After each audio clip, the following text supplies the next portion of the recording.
with all of the attendees.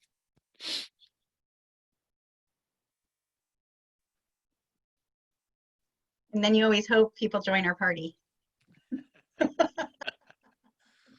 Let's make it a party. Let's put some music on.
Okay, well, it is 12:01, so let's go ahead and get started. Thank you, everybody, for being here. My name is Carrie Naoni, and I'm the Executive Director of TIE Oregon. This is the 8th of our webinar series, Coronavirus Response, and today we'll be talking to executives in the area regarding how they are planning to get their workforce back into the office. And so I hope that this is going to be, I'm looking forward to the discussion. I know this is going to be a great discussion. Just a few housekeeping items. This is a 90-minute webinar, and we will be recording this webinar so you can share it with your colleagues and your contacts after we are finished. We will be taking questions via the chat box, and we'll try to get to as many questions as possible. And this is an interactive workshop, so we will also be putting out a few questions throughout the 90 minutes to the attendees. So please, again, make this as interactive as possible and use the chat box for that. Now I'd like to turn it over to, I guess first and foremost too, I need to thank our sponsors. Please take a look on the screen. These are companies that not only support TIE Oregon with fiduciary contributions. They are here mentoring our entrepreneurs and moderating panels, and just have been a great support system for us. So if you're looking for a lawyer, an accounting firm, a funding source, please take note of the folks that are on the screen and support them as they have supported us. And as you can see, we've got an esteemed panel here today. I'm going to first introduce you to our moderator. She's a business executive and consultant. Her name is Melissa Angeli, and I'm just going to go ahead and turn it over to Melissa, and we'll start the panel. Thanks, everybody. Thanks, Carrie. I appreciate it. Really glad to have you guys on today. I know people are probably really anxious to get back into the office, and we want to get back into the office in a safe way where everyone feels comfortable. I'm very lucky to have a panel of very experienced executives that are going to be talking more about it. As we said before, we like this to be very interactive. As you see, I have Sabi, Susie, and Ganesh on. I'm going to turn it over to Sabi, who's going to tell a little bit about his background, and we're going to go from there. Excellent. Thank you, Melissa. Well, good morning, everybody. Good afternoon, which part of the world you are. My name is Sabi Vadach, work for the city of Portland. I came to the United States in 2003. And the city I come from is the most perfect city in the whole world. So that's your first question of the day. You need to Google it out and put it in the chat box. What's the most perfect city in the world? Let's see if you can do that right now. Carrie said it needs to be interactive. So let's see. I know, nobody's taken the bait yet. Yeah. It's okay if you say Portland. Oh, see, Susie. Portland. Chandigarh. That is right. Yes. Chandigarh is the most perfect city in the world. So even if you didn't learn anything from this presentation, you would just learned one new thing, that Chandigarh is the most perfect city in the world. BBC did a study in 2016 and said Chandigarh is the most perfect city. And then people usually say, Sabi, if Chandigarh is the most beautiful city or most perfect city, what are you doing here? And I check all around, I'd say, it became perfect after I left the city. So they get a laugh out of it. I work full-time at City of Portland. I've been with City of Portland for the last 15 years. Started my journey as a project manager, as a software developer, and now I'm heading a division here called Business Solutions, team of about 50 developers who are all developing supporting applications for different bureaus within the city. I'm also part of the TIE. I'm a TIE charter member, have been involved with TIE Oregon for the last 3 years. Also involved with India Accelerator, that's an Indian startup organization. I'm a partner in that organization. So that's a little bit about me. Susie, you're next. Hi, everybody. I'm Susie Dunn, and I am the Chief of Staff, Chief People Officer at Zapproved. I've been with the company for a little over 2 years. I'm kind of a fixture in the startup community. Many of you that I see several names I recognize know me from. I was also at Jama Software, I was at Acton, I was at Jive. I also worked in the energy and hardware sectors earlier in my career. And so software is my love though, and where I'll continue to stay. And so at Zapproved, I have responsibility for all of the traditional people functions, employee experience, diversity, equity, inclusion, as well as IT, security, compliance. And then I do just a lot of any of the big cross-functional initiatives. I really lead those. And so, this topic today is near and dear to my heart. It's been thinking about how we re-enter has been just one of the most important, most important topics that has been top of mind for me for the past couple of months. So over to Ganesh. Oh, thank you, Susie. Again, thanks everyone for joining us today. I'm pretty excited, like Susie and Sabi mentioned, this is I don't think so any other topic is relevant than this one right now, what we're discussing. About myself, I'm Ganesh Shankar. I'm the co-founder and CEO of a young startup based out of Beaverton. Sort of the panel today, probably we are the youngest company, not compared to City of Portland or Zapproved. So I'm honored to share the panel with my fellow panelists. Just a bit of a background about our business. As the name sounds, RFPIO, we help companies to respond to RFPs, requests for proposals, tenders, you call bids, any form of those things is what we help companies, respond to them very efficiently. And again, we also been affected by the current pandemic situation. I'm looking forward to talk about what's our learning so far, what are we looking forward ahead. Again, thanks for the opportunity to discuss that. Great. Well, thank you, everyone. We have our first question we're going to talk about is, what have you learned about your workforce that was unexpected? Right. So I will take on that question, Melissa, first. When we look at from City of Portland perspective, we have IT and non-IT folks. IT is about 250 folks, and we have been working remotely for once a day, twice a day, once a week or twice a week for the last so many years. The biggest challenge for us was all these different bureaus, employees in different organizations who have never worked from home. So the most unexpected thing was from one of that bureau, which is Bureau of Development Services, none of the folks over there were working from home or have never worked from them. So their mindset was, if you work from home, you're not productive. And what I have seen in the last couple of months is that change in mindset. When they were forced to work from home, they have seen the benefits of working from home. The productivity has gone up. So even one of the bureau director said, I'm encouraging my leadership team to look into the future and see how can we start working from home. At least 50% of those individuals. So that was the most unexpected good thing which happened. I think the most unexpected bad thing, which was, when you're forced to work, when you're given, a reward of working from home 1 to 2 days, you enjoy it. But when you're forced to work in anything, there's a lot of challenges with that. You drown in that, you get tired looking at the screen. So that was the most unexpected thing. Susie, what do you think? So actually similar to Sabi, it was really unexpected just to see how seamless the transition was for Zapproved. And so we have people that work from home 1 or 2 days a week. When we have snow days, everybody works from home, and sometimes that's 2 or 3 days at a stretch, as you know. But what we decided to do is, before even we were required to go home, we made the choice, and it was about a week prior to the recommendations and shutdown starting, that we actually started working from home. And it's been, at the beginning, the first week or two, it was a little unsettling, I would say, for many, just wondering how long is this going to take. And so what we did is we opened up a lot of channels for communication, just to really talk through how we're feeling and how we're processing it.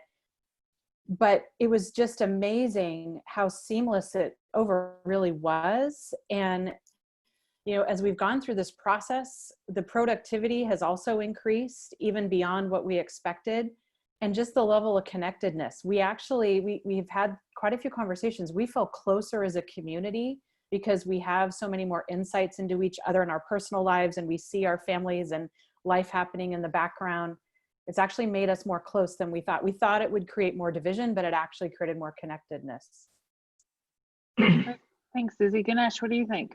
Yeah, I didn't want to sound like a broken record here, but we did see a lot of productivity. So kind of shifting this whole topic in a different way. One thing was kind of very surprised for us, how accommodative people are, even from what was considered supposed to be rude before, like if you have a lawnmower sounding on the background, kids playing on your screen, if you're not somebody getting into your meeting room, was considered rude. But these days, not just from an employer perspective, clients are understanding, this is normal. These people are not expecting, if you're not wearing your jacket, if you're not wearing in a client meeting, I'm not talking about an internal meeting, people are accommodative. People realize this is what the situation is. It's not something unusual. Everybody shares the same feeling. And it is very encouraging to see everybody understands what is going on. Nobody, I've had situations where a lawnmower was right next to me and they all agreed to being on silent for a couple of minutes and until he moves out. So it was, it was awkward before. Now it is okay. It is normal. That is the most important thing for me to learn. People will understand, that's the nature of, human, I guess. I think that was one of the biggest learning for me. What was considered rude or awkward is no longer that situation, especially on the meeting side of things. Yeah, that's very interesting, Ganesh, because I've seen very similar kind of thing at the city as well. We have a big meeting, different stakeholders, about 65 stakeholders come in, and folks are on their phone, and then they're more respectful and they have more patience now. And the person who is actually the host of the meeting, every meeting now, she has a dog story because she's going to bring her dog into the meeting and then share some story about it. That is so cool and so connecting. Absolutely. Yep. So some of this good stuff you guys are learning, how are you going to bring that back when people go back into the office?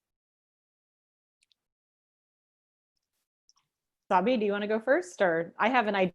You don't mind, I'll jump in. Yeah, sure. You start first and then I will jump in. So, we're definitely learning our all hands meetings, which we're 150 people. We were all able to all be in the same building. We're all in Portland. traditionally we were all together and we would gather over a meal for our all hands. And that felt like very much a chance to come together as a community, and there was a sense of connection. But our all hands meetings now, we're on Zoom. We have the chat running all throughout the meeting, people commenting, cheering, just the level of engagement and openness to asking questions where there might be silence in a room, but the ability to feel very vocal in the chat channel. That's something that we want to keep with us. So, and we've been talking very openly as a community about, as we do eventually re-enter, we want to continue this ability to stay connected and using Zoom in this way that we are, and not lose the connectedness that we found during this time. So like that's one company-wide element that we're doing. And then the other piece happening right now is our people team is going department by department and asking them these same questions. What are those elements, those lessons learned that are working that you want to retain?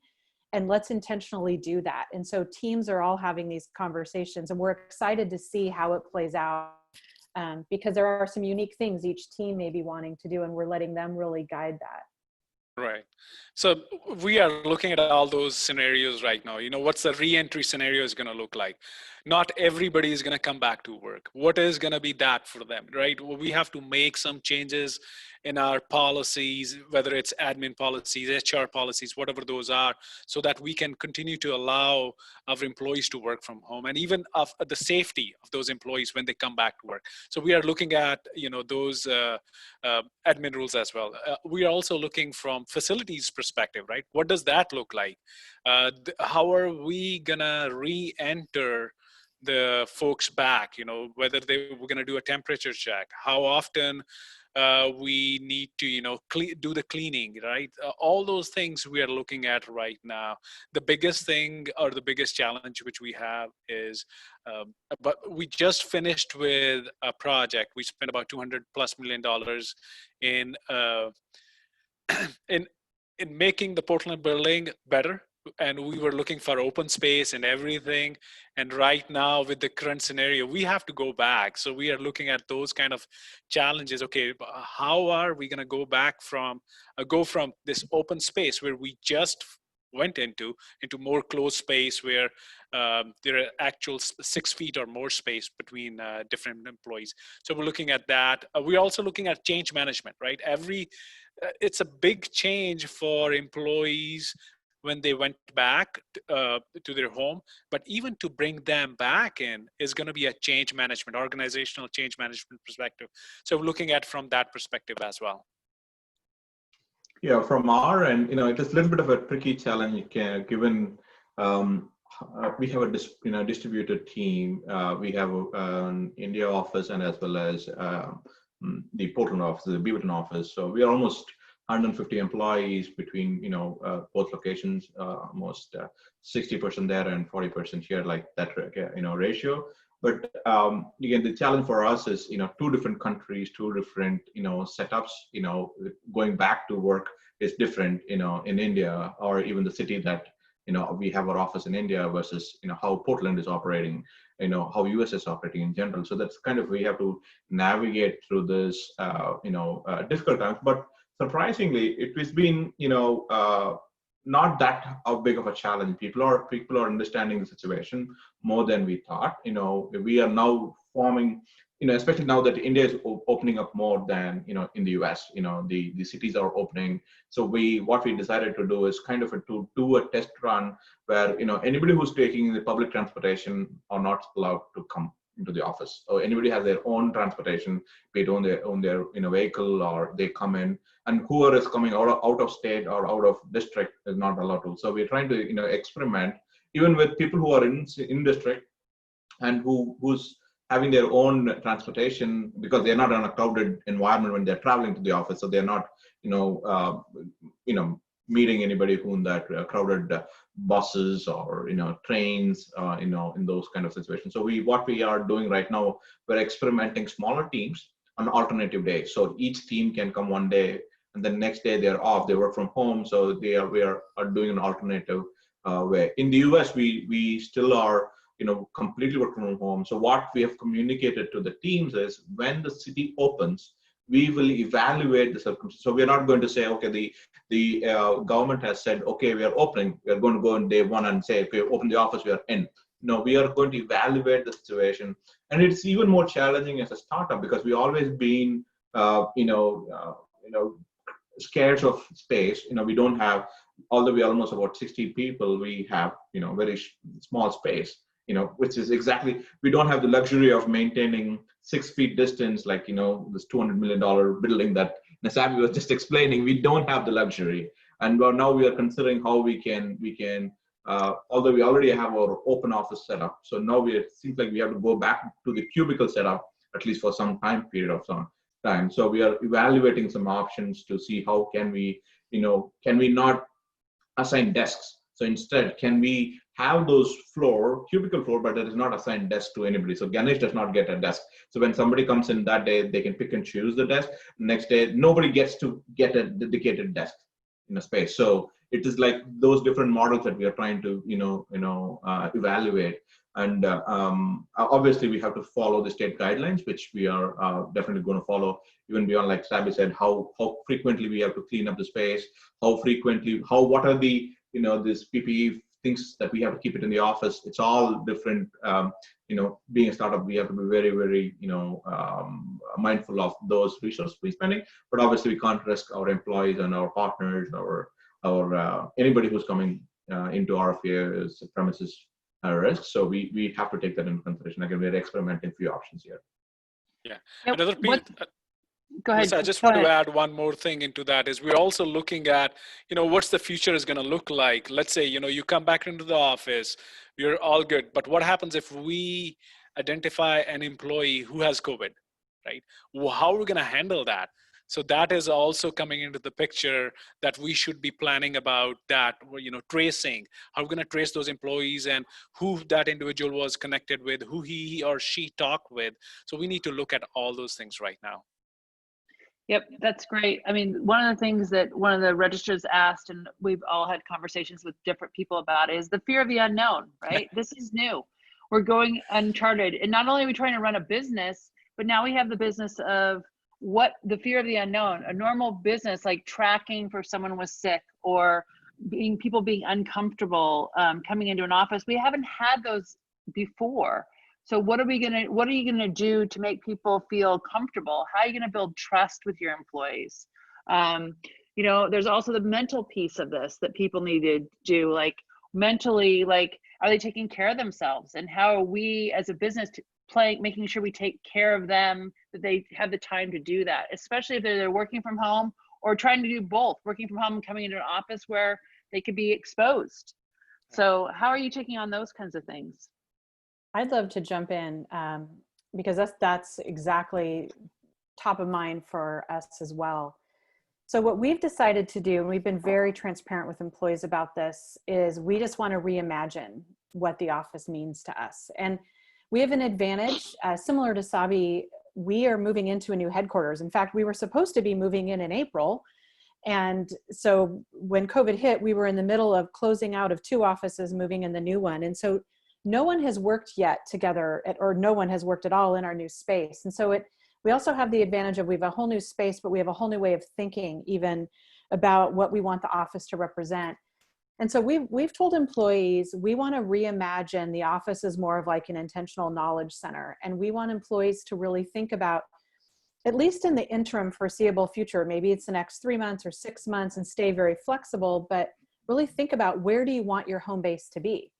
If you want it to be at home, fantastic. If you want it to be in the office, fantastic. Or if you want a mix of both. What we really want is employees to think about what works best for them, because everyone has such a unique situation. And so we surveyed employees, it was about a month ago, and we're building all of their feedback into how we're building the reentry plan. And then again, reminding them, like, some people are saying, this is what I want today, but if schools resume in the fall, I may want to be in the office, or there's a variety of things that we're trying to accommodate. So we're trying to create safety and trust just very authentically by focusing on what the employees' needs are, because they're proving that they can work from home. They're proving so productive, and again, even greater connectedness with our culture. So we're asking, and we're really trying to build around those requests. And then also through the surveys, we were asking them what would help make you feel safe. And so we're incorporating those elements in. We're very similar that we're not just necessarily going to follow what the guidelines are as soon as Multnomah County opens. It's not that we're just now going to rush in.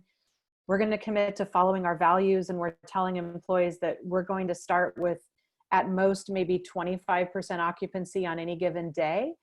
And we too are going to be, we're going to be using a software system to be able to check out desks. So even if you have an assigned desk, you've got to check it in the day you want to go in so we can manage capacity and then give that report of who was in the office that day, sitting in what location, to cleaning crews so they can do extra cleaning. And, you know, so we're being very thoughtful, but really focusing on employees' needs first, keeping that at the core and at the center.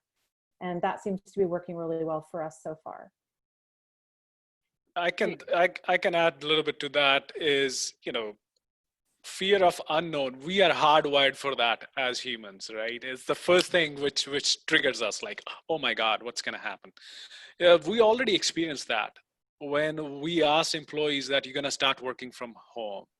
That was the fear of unknown. They experienced is saying, oh my God, how I'm going to get my work done from home. I am an inspector. I need to go out into the field and inspect these homes.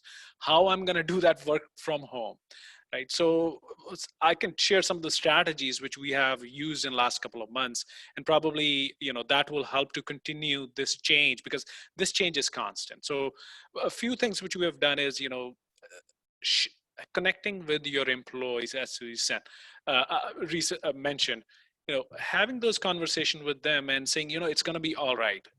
It's going to be okay. We are here in this together, and we're going to figure out a way. We don't have a solution right now, but we'll find a solution. And in the meantime, we will support you during this transition. So what Citi did was, even for first few weeks, even you didn't have something to do, we gave them opportunities for learning. Let's improve your learning time, you know, some courses you can take while we figure out solutions. So we all, at the same time, we created these you know, fast track some of our digital solutions, saying, making sure we provide these solutions to our employees where they can't access it from home. Some of the applications, right? They can only access it through VPN. They can't access those applications just logging into web applications. So we have fast tracked some of those applications. And once that was established, I think the employees started feeling a little bit more confident and calm. And it goes back to, you know, building that trust, building that connection with your team, and having multiple connection points throughout the week or throughout the day with your employees, and doing those surveys, getting that feedback, you know, what's working, what's not working, how can we do it better? We're all in this together. We're learning at the same time. There is no magic bullet right now which will solve all the problems. So let's go through this together and figure out a solution. Ganesh, do you have anything to add to that? Yeah, so when it comes to employee trust, I think, again, being a startup, it is a much bigger challenge for us, because, you know, people are worried about their job security. You know, are we going to be secure? You know, fortunate enough, you know, in the whole situation so far, we have not laid off any one single employee. Again, even in last about 2 months, we hired more than 12% of our total employee count in 2 months. You know, between India and here, we've increased our capacity almost 12% from where we were at, you know, by end of March. Again, this is a completely new experience for us, especially, you know, we never have hired somebody without meeting them in person. It is always, you know, they have to come to our office, they have to do a day long, because it's more important for us to see that,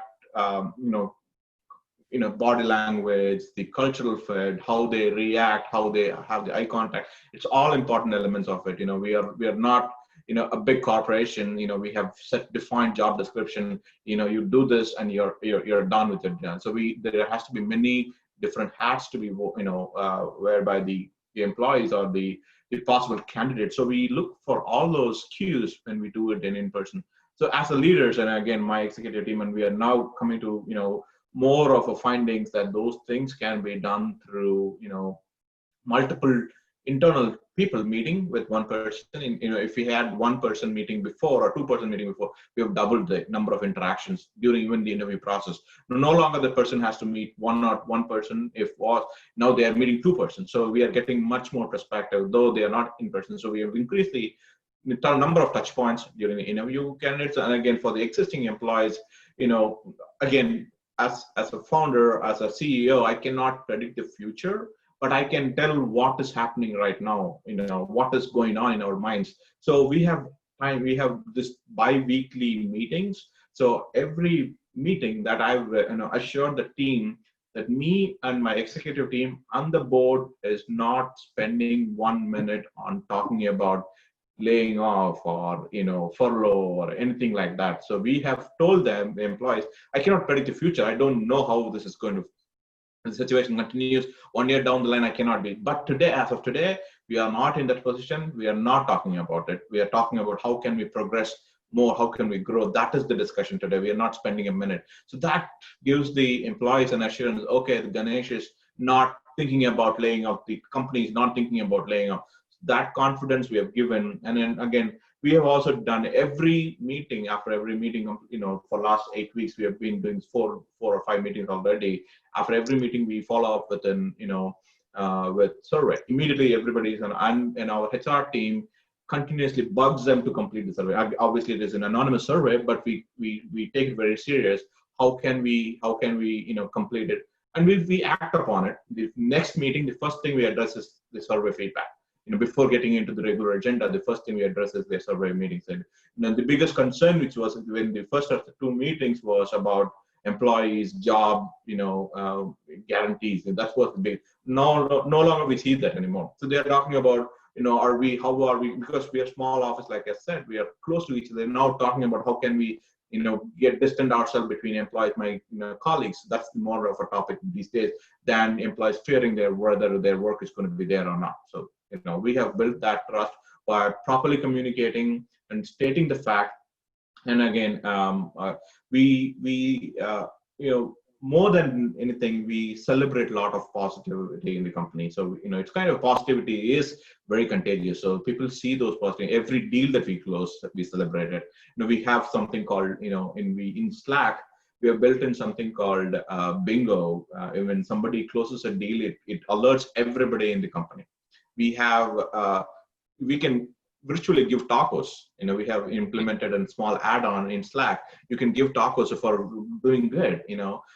So anybody who is doing something. It could be. One of our core values, out of 5 core values, is give back time. Giving back time, GBT we call it as. And somebody gives back somebody's time, they get a taco. Recognizing your colleagues, recognizing, again, it takes the ownership from recognizing employees, from the management team to the colleagues. Each and everybody can recognize. There is no, again, even there is a monetary component for those tacos. If you accumulate certain tacos, you can exchange it for something. So it has a monetary benefit. So we kind of spread the recognition across the board, and it seems to be working fine. Our employees really like. Again, that is why despite all these things, we have lost only employees in our sales and marketing teams because not during the season, is that overall in 4 years we have tight cultural elements. A lot of salespeople who have left us is because of pure performance. But till date, we have not lost single employee from our engineering team or our product team or even our customer success team. We have not lost single employee. So whoever started off with us still continue to grow with us. So it's kind of a cultural element that we have weaved into pretty much in everybody's day-to-day thing. And Melissa, I would also like to add to the second part of your question, answer that, which was like, how do you build that mental strength, right? If you have a fear, how do you build that mental strength? So the first thing which I'm going to recommend is don't run away from the fear, right? Fear is somebody's perception, your own perception. So if you run away from it, that will make that fear real, even though it's not out there. So make sure you don't run away from it, accept it, and then identify why I'm in this fear zone. We all are in fear of one thing or small things or bigger things. But the only thing which will overcome that fear is the courage. So find that courage. So once you embrace the fear, and you accept it, then you will get that courage to overcome it. So, do those small steps which will help you to build that muscle, which will keep giving you that courage over and over again. So that will be my recommendation.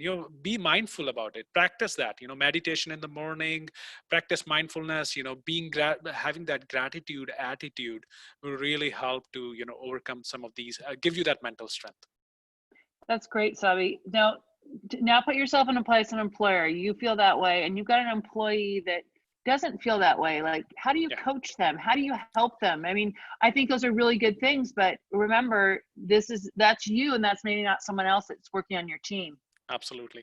So we have a couple of avenues. One is we have something called employee assistance plan.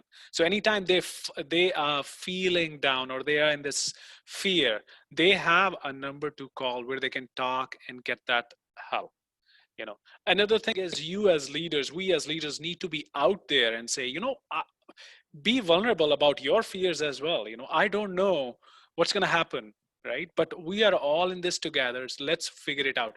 Once you show your vulnerability, they will connect with you and say, this is not just me. Everybody feels this. So then having those conversations, building that trust, and saying, as Ganesh mentioned, communication is the key, right? Once you provide the data, that the fear of my job loss, fear of furloughs, once you provide that data, that's not happening, it's not out there, that fear disappears. So providing a transparent communication to your team members will also help.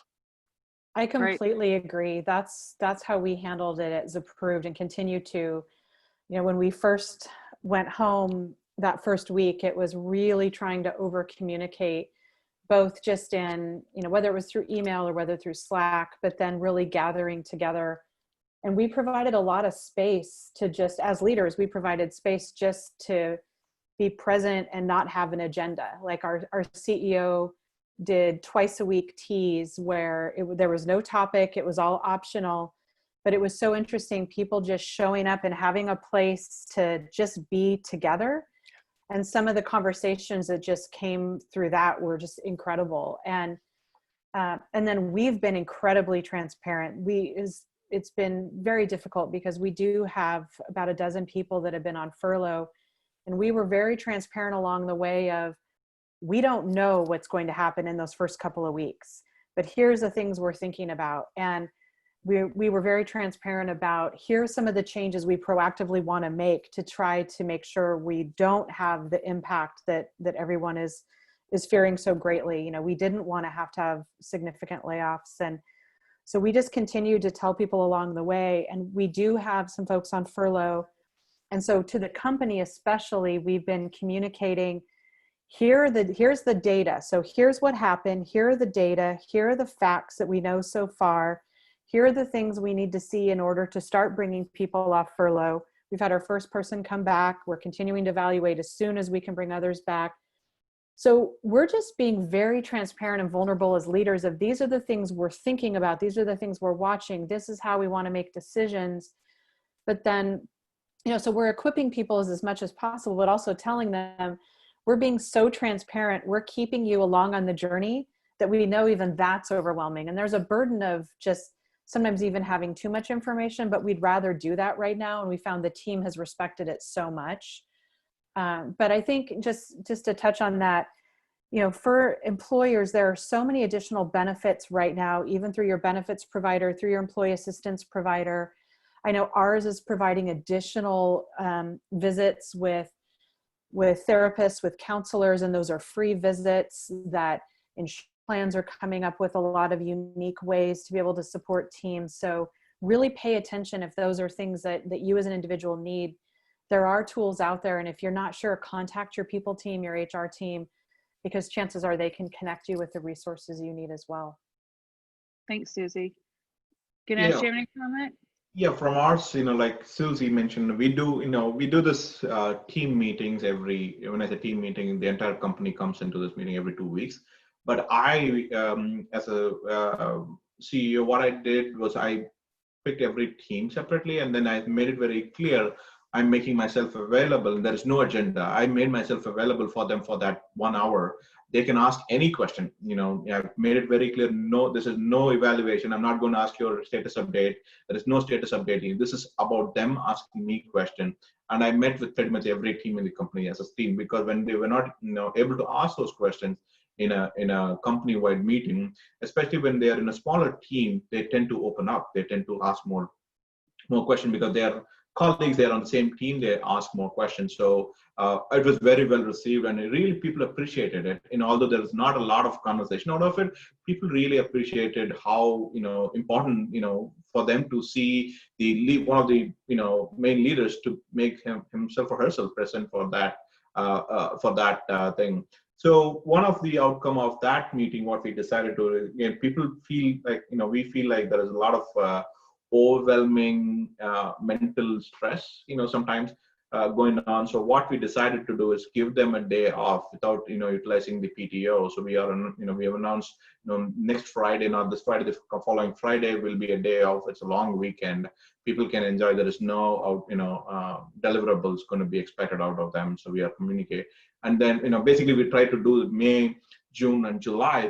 July 4th we have. So we're trying to bring it in June. There is not much of a break, so we try to give them that option. And people, I was quite surprised how many emails employees sent back to me and thanking us just because obviously it's not we want to do anything for our own purpose, but I was quite surprised to see how people appreciated that one day off on a Friday without taking out their PTO. Although they're at home, but they understand they cannot go outside, they cannot do a lot of fun stuff outside, but still they appreciated that one day off that we are giving. So I'm very pleased with the recognition by the employees on that.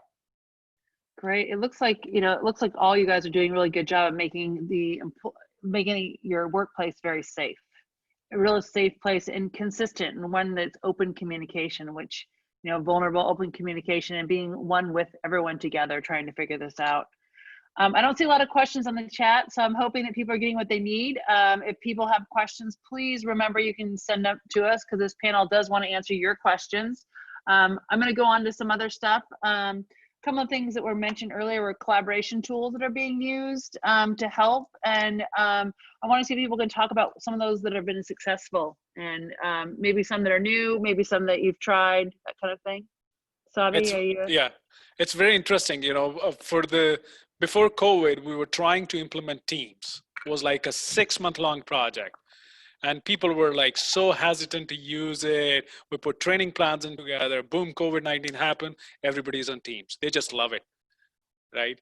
So that was a super awesome thing which happened for us. Now people are getting used to it because nothing had changed besides them being forced to adapt that technology. So that has worked out great for us. Thankfully we were on Office 365 about 6 years ago, and then slowly eventually Teams was the next piece. We're still using Skype for in combination with Teams. But the biggest challenge which we had was big meetings, like more than 100, 200 folks coming to a meeting. We have these, mayor's meeting. Mayor has anybody at the city, any citizen can come. Teams can't accommodate that. So we had to look for some other solution for that. So that's where Zoom came into the picture. So we are using Zoom as another tool for just for video conferencing or connecting with people. In terms of, biggest challenge what I've seen is, how do you get the requirements done? How do you brainstorm ideas? What kind of, all these tools come up with whiteboards. I believe, Zoom has one, Teams has whiteboarding. So that tool has also helped. I just recently came to know about a new tool which we are planning to use. This is a agile way of doing things, and the tool is called Mural. MURAL, and that really helps you to put your sticky notes in there. That helps you to move like a physical Kanban board kind of a thing. So that is really helping us. That hopefully will help us to fill that gap which we're finding right now. Nice. Susie, do you have any collaboration tools you're using that's working well? Well, I just have to say, Sabi, thank you for the shout out for that Mural. I haven't heard of that one yet, so that's great. That might fit well for us. So we were highly collaborative, admittedly, being the startup that we are. So Slack, a lot of our world lives in Slack, and it continues to be great. You know, we have employees have done a great job, but even through COVID, even more so now, of building out some intentional Slack channels. And so that, as well as just for people having a place to process, we have quite a few Slack channels that are very topical in nature. Of course, you can opt in and follow, or just, you know, see every once in a while, but that has been a big help for creating senses of smaller communities throughout the company. And so, you know, Slack has been really useful for us. We do use Zoom, and then we use Confluence for a lot. So a lot of communication, collaboration in there. But really our whole life, since it seems like we've been on COVID, we're in Zoom, we're on Slack. Those are the two primary for staying connected. And then we're a Google shop, so we have the ability to use Google Meet, and we're trying to use that more and more. I actually admit I kind of like it better than Zoom. And so trying to just continue to explore that and some of the functionality there. Yeah, I have an interesting note there for you, Susie. So I'm part of the SIM, which is Society of Information Management. You know, all the CIOs, IT directors are part of that organization here in Portland. So as part of that board, you know, we are also collaborating, trying to collaborate. So we are G Suite, you know, Google Suite in there. So anytime I'm trying to create a Google Calendar invite and I put Zoom information in there, Google automatically puts Meet information in there. I had no clue. So I set up that invitation and I sent it out to folks, and nobody was on Zoom. And I was like, man, this is like 5 minutes, 7 minutes, and nobody's showing up. Apparently, everybody was on Google Meet because that was by default put in by Google. And if you go into the notes, that's where the Zoom was. So that was a great learning for me. And there's a setting to turn it off, to turn off the Meet. That setting. I had a similar experience one time, so we kind of moved away and understood what is going on there. From our perspective, you know, RFPO itself is a collaborative platform. So, you know, from that is our DNA. You know, we help companies to respond to RFPs. RFPs are, you know, request for proposals tend to involve multiple stakeholders in an organization. You know, be it legal to sales to product to engineering. So it has to be a collaborative platform. We ourselves is a collaborative platform. So it's like preaching to the choir. So we do use a lot of our platform to, you know, collaborate. So now we even identified some of the other adjacent use cases our platform can be used, like support teams are using it. You know, we are commenting on it. Some of the, you know, we do have our own chat functionality built into the platform, so we can chat. But we do use Slack as a primary communication platform and Zoom. But, you know, we recommend to use RFPO as much as possible internally so that we can, you know, eat our own dog food and understand what are the gaps that we have. I think, you know, we even have built in what we call it as, you know, is again, I talked about 5 cultural values. One is GBT, which is give back time. The other cultural values we call it as an S4. S4 stands for see something, say something, right? You know, when you hear all these things at the airport, when you see something, you better say it. So when our teams are using the product, when they see something, a bug or a gap or a feature thing, they have to say it. We have created an S4 community inside the company, so anybody can put in an idea into that S4. It could be anything. You know, I need, you know, this tissue paper. It could be an S4. If I don't see that in the office, don't assume somebody will take care of it. So we have created that, you know, from the very beginning of the company. We are still, you know, continuing that momentum. S4 has been an amazing, you know, glue to the company. Again, the products that we use, we get a lot of feedback from employees, and we are using it as an improvement for the product also. Obviously, like, you know, others, we use Slack and as well as you know, Zoom, and Zoom is our customer as well. So we have a very tight relationship with Zoom. When it comes to phones, we use Zoom. And also we have implemented a technology called Gong. I don't know how many of you heard about Gong. Gong is more of a voice recording platform, which helps our, you know, CS leaders and sales leaders to evaluate how their reps are talking to the customer. It used to be in the meeting room. If you are entering, you can sit on somebody. Now we used to have, I jump in somebody's meeting to just sit on, listen in sometimes. With Gong, you don't need to be physically present in the meeting. You can evaluate. Even they give you a lot of metrics on how much time, your employees spoke. So 40% your employees spoke, 60% the customer spoke, or the prospect spoke. So you can analyze how many times a particular keyword is being used about your competition. It's an amazing tool. Obviously, again, Gong is in our customer as well. So we use Gong to evaluate customer and prospect communications. Great. Well, we just got a question. I'm going to read it out to you guys to see. It says, they asked if you could talk more about how being transparent and vulnerable as leaders within your company has helped result in positive feedback for your employees. Any stories you have?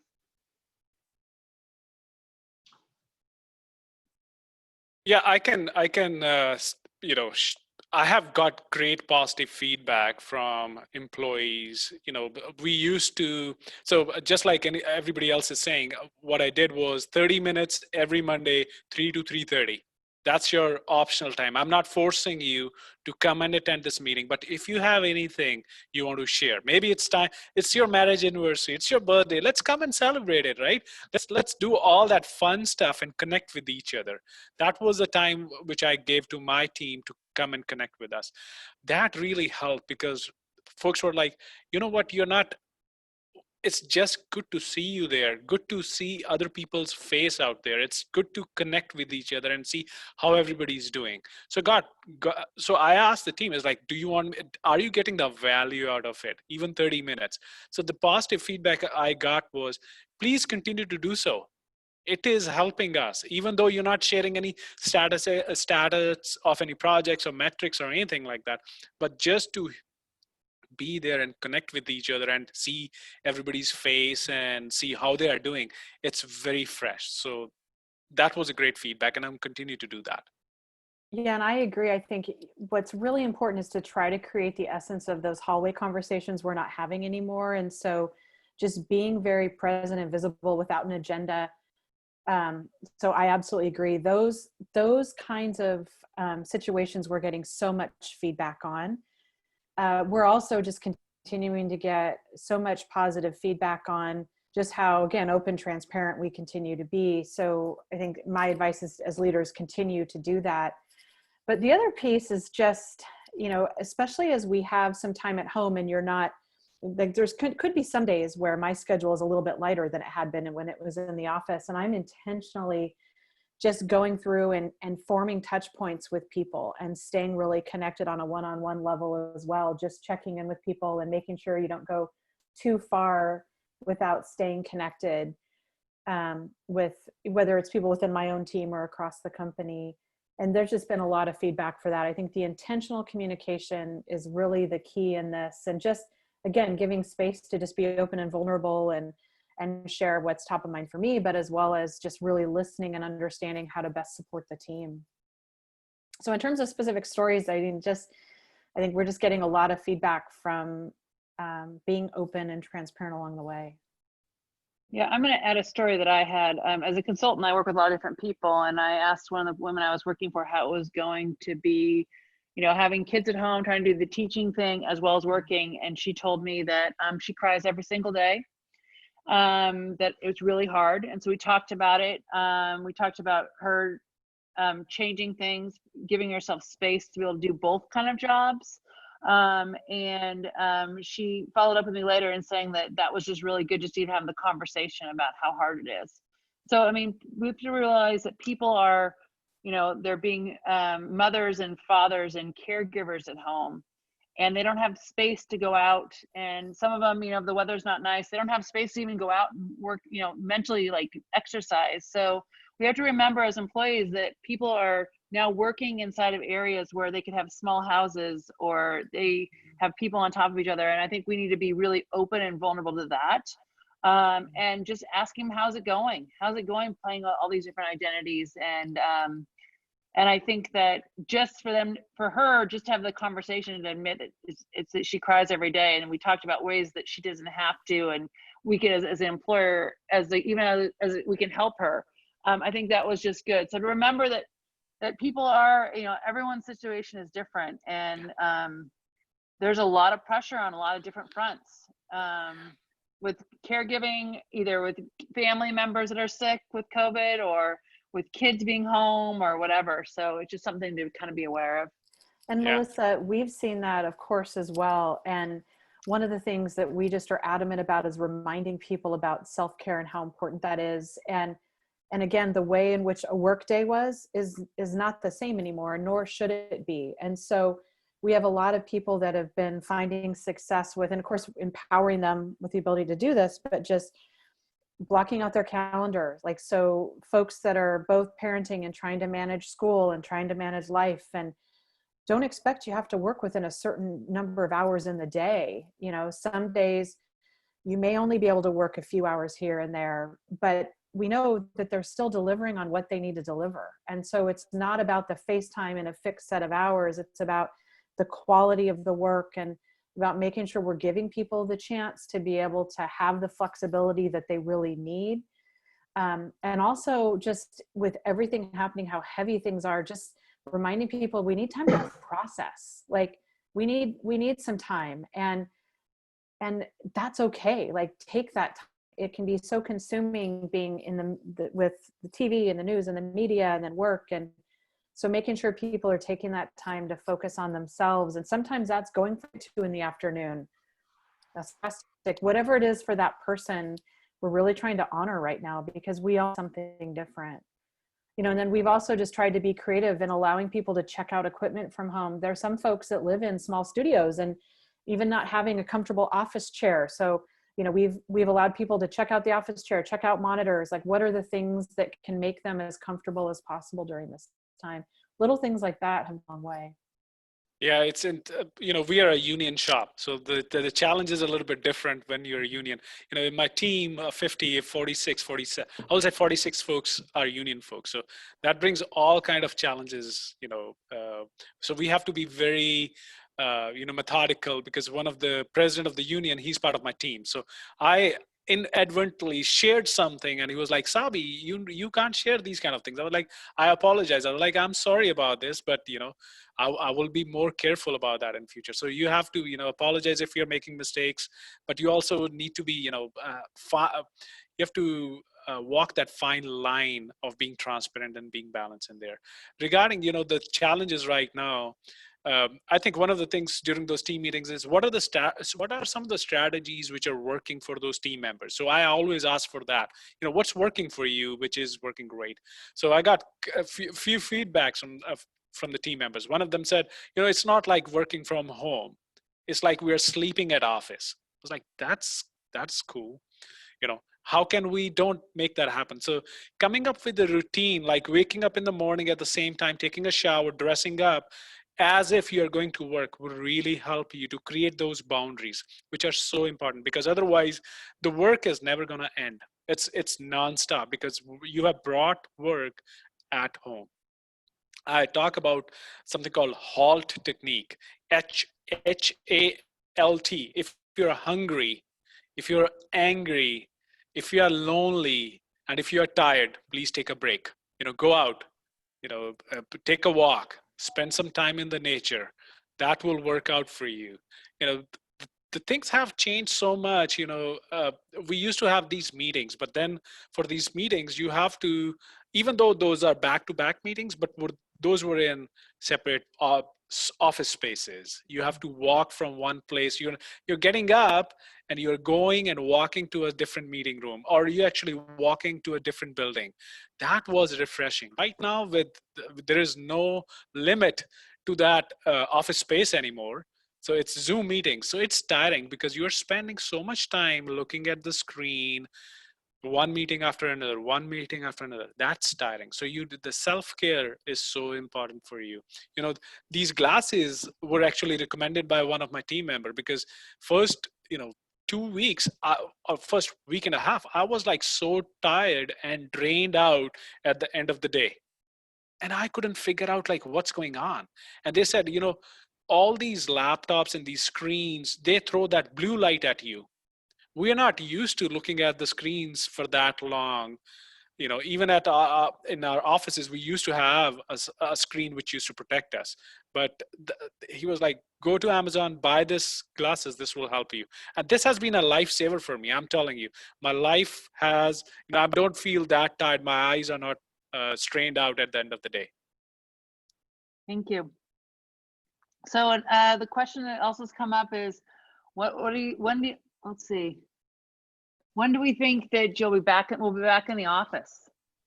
And I'm going to follow that question up with, be back in the office, and then are you guys planning on not being back in the office, like having to pull people back again? So can we talk about both things? So when we think we're going to go back, and what does that look like? I think we've talked a little bit about that. And then again, do you have a plan for when we maybe have to go back again? Yeah, answer to that is maybe for some, never, right? Like Twitter announced saying, you can work from home forever. So that is the kind of mindset that everybody's moving towards. I think if we're looking at from the city of Portland perspective, we are dependent on the guidance from the state right now. But as far as of this morning, the direction which we have been provided is that we are not going back into the office until early September. That's clear. All summer, we're going to work from home. So that's the guidance which has been provided to us right now. Got it. Ganesh, do you want to go next? I think your county opens before ours. Yes, we are. Like I said, we are not going to rush in to go into the office. So we are going to evaluate the situation. So most likely we'll be in the same time frame what Shabi was mentioning. I don't see us going to the office before the Labor Day week. So probably beyond that is what we are we are thinking of at this point of time. And so we're trying to balance the fact that we do have employees who, again, don't have a great setup at home and really want a safe place to work. And so we're following, of course, county guidance in terms of, and we are Multnomah County. So if the county does start phase 1 on June 12th, and then imagine 21 days until phase 2, we're expecting July. So maybe that week of the 6th or the week of the 13th to start very slowly, again, no more than 25% capacity, and then really stay there for a month or so, and then potentially our thought is by the fall, we might be at 50% capacity at any given time.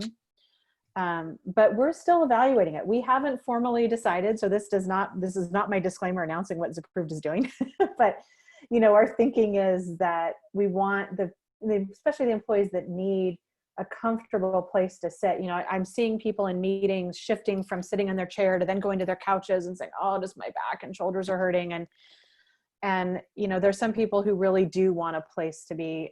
But for us, it's all focused on safety. So, getting ready for the office, some of the things that we are looking at is we will limit use of conference rooms regardless. Most will be a single use room.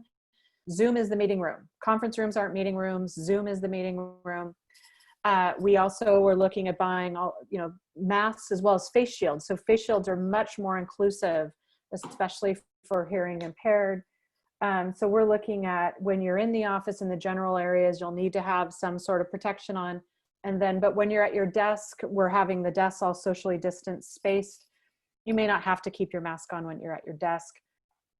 But we're really trying to focus on how do we make sure that we stay as safe and people feel that when they're coming into the office, especially that we're thinking through all of the elements that make it as successful as possible. So we're hoping for July for again, very limited, but we'll see. It may end up being a little bit later. Yeah. Also, it's a game changer for the business right now. They don't have to, spend so much money on the real estate. So they are motivated because once they see the savings they're going to get from being people work from home and ability to work successfully and being productive, I don't see businesses going to spend that much money on the real estate. So you're going to see a lot of impact in the office real estate in the next few months, or at least until end of this year, where all these organizations and big organizations, small organizations trying to consolidate. We are looking at that as well as a way to save some space, save some rent because of the conditions, the budget conditions we are facing with. So that's going to also impact many other different ways. But although I did get a caution from some of our employees on this same front because, in a different view, when companies are going 100% remote, uh, people are worried about how this is going to be perceived. There is no difference between your work and office. Like, yes, you can set up all the, limitations, boundaries, Sabi, you take a shower, you come into this thing, but it's how others are going to think, how the managers are going to think, since they are in the office, they are going to, in the home, they're going to expect, they don't have the luxury of travel time anymore. Yes, it was painful sitting in a traffic, but at least you had the opportunity to do something. You make a phone conversation, you had those things. So those things doesn't exist anymore. You're expected, already the cell phones and the emails took out most of your personal time. Cell phone for most of the matter. Now work from home is even more,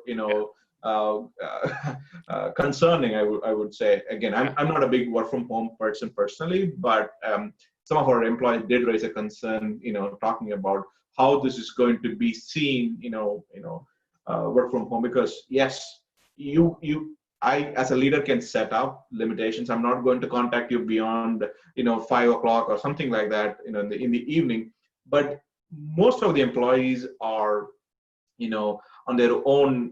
Not everybody is okay, I'm going to take a quick break. Not everybody is like that. I would say majority of our employees are you can agree workaholics. Sometimes it is that's how it is. You tend to not to spend time with other stuff.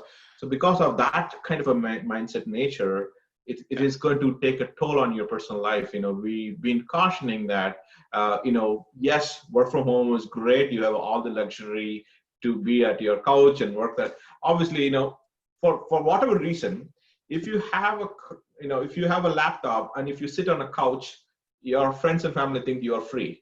That's what you do. That's another perspective. You do the same thing at your office desk. You are considered a hard worker. If you do the same laptop and sit on a couch, you feel like you're watching and surfing, you're browsing something. It's not work anymore. So then you have to work more now to manage your personal stuff with your friends and families at home, and as well as setting expectation with your managers or your colleagues, your peers, your customers. So I think it is going to be much more. Again, I'm hopefully I'm going to be wrong on this one. That I see it's going to put more pressure on employees than working from home or office, because work from office, okay, I'm 9 to 5. At least that window, I'm going to go. Yeah. I'm going to go back, and then I'm going to spend time with my family. But it's even frightening for me, at least, if I see everybody is working from home all the time. It's going to take more person space. So Ganesh, it's different for public sector. Yes, true. Public sector it's 5 o'clock. It's 5 o'clock, buddy. Yeah. Even if you need to send an email, if somebody has to work after 5, they have to take a permission from the supervisor. So probably the impact is going to be less on the public sector employees rather than in private sector. I can definitely say to that. And also, you talk about, it also comes into the picture, the personalities of individuals. Some people, they are those personalities. They are like, don't talk to me, give me the work, I will get it done. They can be successful in that cubicle, right? But there are some others who like, I want to make that connection. I want to do that high five. I want to have those conversations. I want to do those hugs. So those are the people who are going to suffer the most because they are not getting that.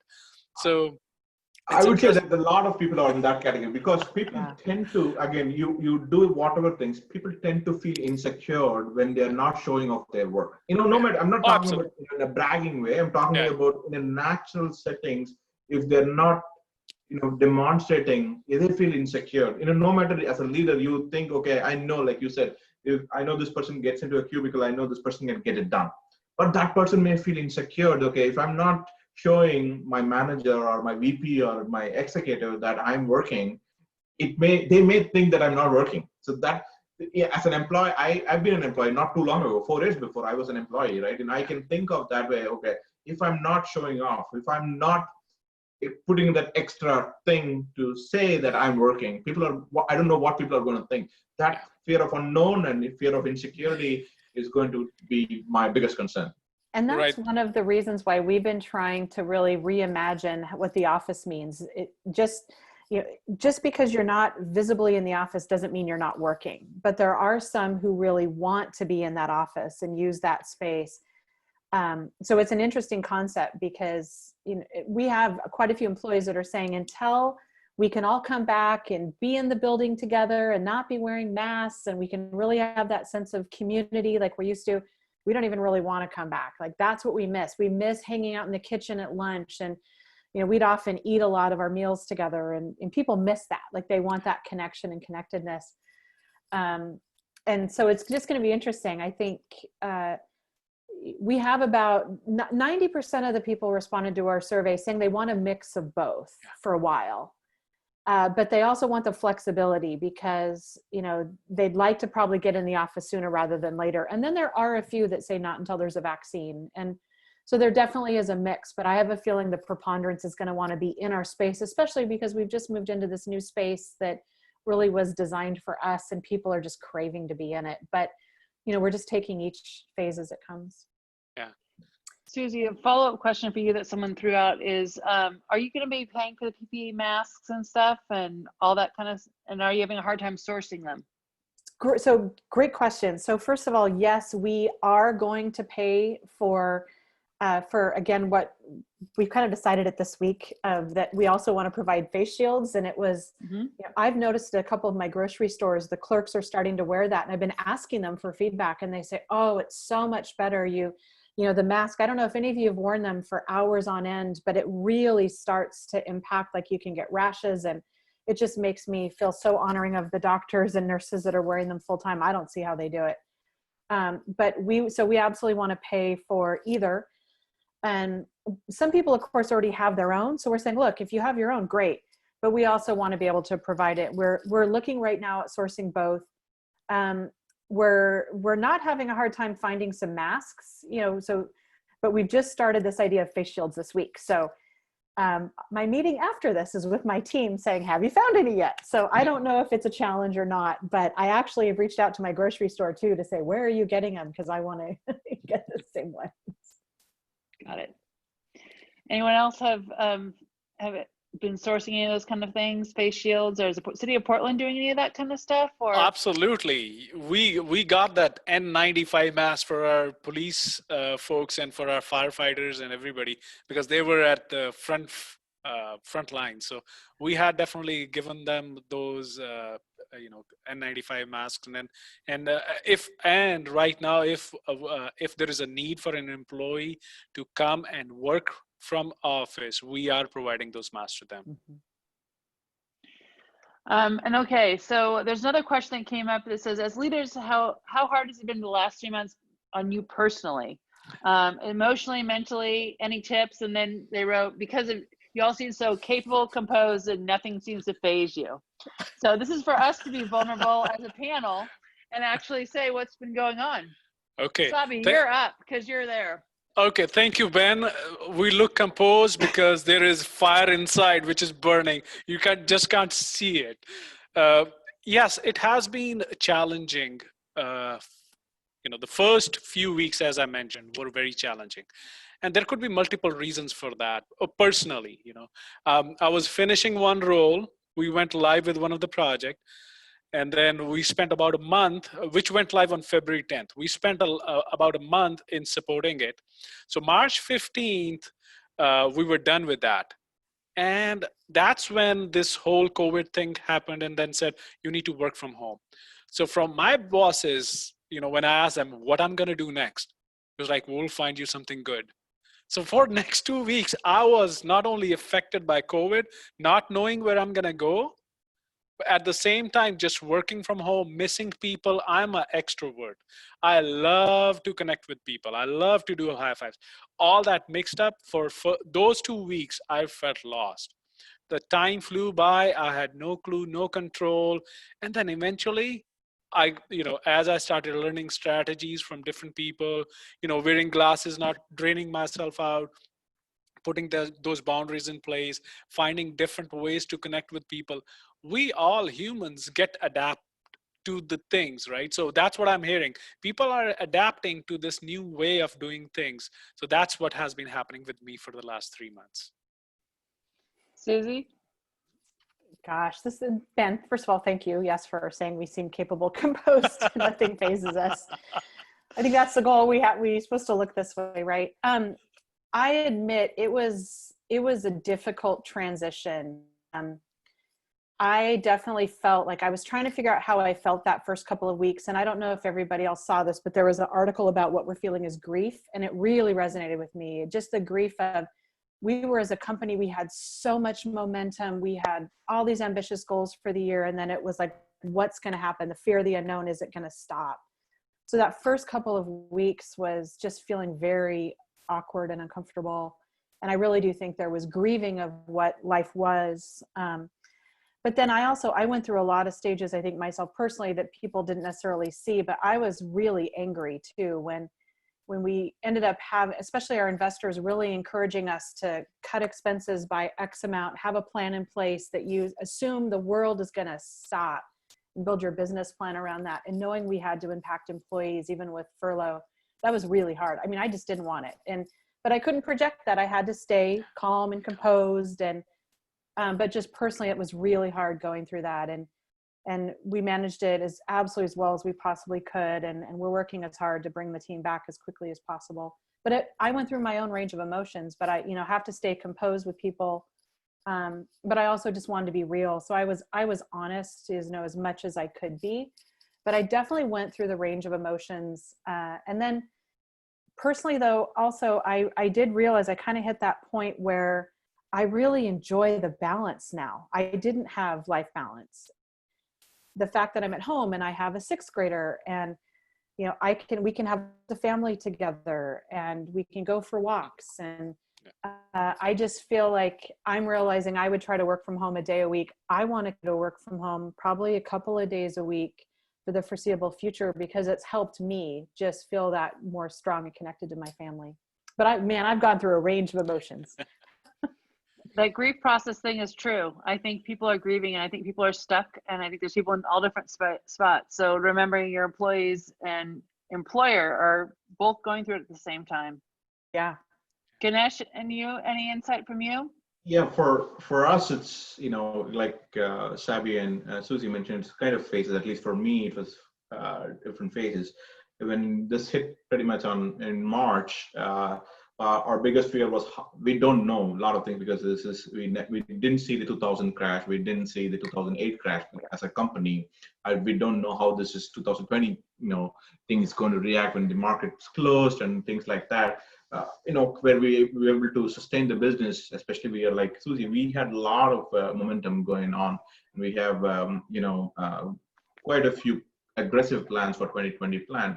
So March was pretty intense for me personally, and emotionally, and to see how long it's going to impact the business. But we started seeing that trend, in the April itself. For us, it's kind of reversed. And personally, in April for me was, how do we build the pipeline, and then how our people are going to existing customers, are they going to renew with us? So what happened is kind of that fear went into happy note, because we didn't see a lot of churn. People are expecting different kind of setup. They ask for delayed payment, split payment. They try to see how they can use the platform without losing it.